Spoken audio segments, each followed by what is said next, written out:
की गई जगह की साधना पूर्ण हो गई है, कैसी रही आपकी? श्री बद्री विशाल भगवान की जय, बागेश्वर धाम की जय, सन्यासी बाबा की जय। यह बद्री विशाल भगवान की सन्निधि में श्री बागेश्वर बालाजी और सन्यासी बाबा की अनुकंपा से आज यह 21 दिवसीय साधना का क्रम निर्विघ्न रूप से संपन्न हो गया। हम सभी बागेश्वर धाम के प्रियजनों को, संपूर्ण भारतवासियों को, सभी सनातनियों को बहुत बहुत शुभकामना और साधुवाद दे रहे कि आप लोगों के जप तप के प्रभाव के कारण, साधना के प्रभाव के कारण, संतों के आशीर्वाद के कारण और बद्रीनाथ वाले पूज्य महाराज जी और बद्रीनाथ भगवान की कृपा के कारण यहाँ का यह 21 दिन का साधना का क्रम एकांतिक समय बहुत अभूतपूर्व रहा। 11 दिन की साधना एक यहाँ 300 मीटर की दूरी पर गुफा में पूर्ण हुई।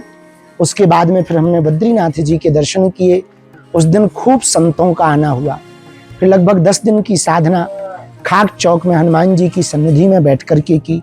वो भी अभूतपूर्व रही और अद्भुत अनुभव रहे राष्ट्र के लिए, सनातन के लिए और सभी बागेश्वर धाम के जितने लोग जहाँ जहाँ रहते हैं, जहाँ जहाँ जुड़े, कुछ आ पाते कुछ नहीं आ पाते, उनके लिए यह साधना की भगवान की कृपा से, सन्यासी बाबा की कृपा से बड़ी मंगलमयी हुई। और बीच में तो ऐसा लगा भाई जैसे संसार में हम ही बार अकेले बचे हों, पर अब सब भरा भरा लग रहा, बड़ा आनंद आ रहा, बहुत प्रसन्नता है और अच्छे से सब हो गया। उसके लिए हम आप सबको साधुवाद दे रहे हैं। और जो तप का फल, साधना का फल मिला है, ये बागेश्वर बालाजी की कृपा से राष्ट्र के काम आवे, इस देश के काम आवे, ऐसी प्रार्थना हम बालाजी के चरणों में कर रहे हैं।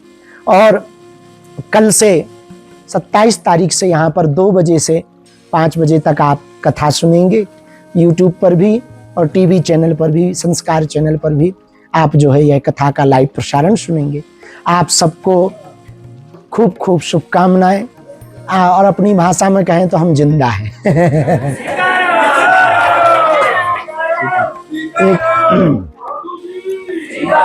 बागेश्वर धाम की और पागलों की खूब याद आई। वो फिल्मी गीत बड़ा याद आया कि ये दिल तुम बिन कहीं लगता नहीं, अब क्या करें। प्रसन्न रहो, सीताराम। नारायण पर्वत की परिक्रमा भी की, इन साधना के मध्य में बहुत अभूत अनुभव हुए। कुछ अनुभव तो हम कथा में सुनाएंगे, कल से रोज 1-1, 2-2 अनुभव सुनाएंगे। हमने और महाराज जी ने मिलकर लगभग 13 घंटा पैदल चलकर नीलकंठ के किनारे से पूरे नारायण पर्वत की परिक्रमा की। ये भगवान की कृपा थी। बड़े अनुभव आए, मौत के मुंह से बच के आए। बड़ा कठिन था वो। लगभग 14-15 हजार ऊंचाई पर थे। वो एकदम सीधी ऐसी चढ़ाई थी, लेकिन चढ़ गए, परिक्रमा हो गई। ये बड़ी कृपा थी। फिर एक दिन वाहनों की व्यवस्था के द्वारा और शासन प्रशासन ने अनुमति दे दी। वहाँ भयंकर बर्फ थी तो देव तालाब के भी जाकर के पूजन किया। देव तालाब जो लगभग 18,500 स्क्वायर फीट की ऊंचाई, 18,000 शायद मीटर है या फीट की ऊंचाई पर है, चाइना बॉर्डर के किनारे। वहाँ पर भी देव तालाब में तो रोज के अनुभव 1-1 कथा में हम आप सबको सुनाएंगे। जय बद्री विशाल, जय बागेश्वर धाम।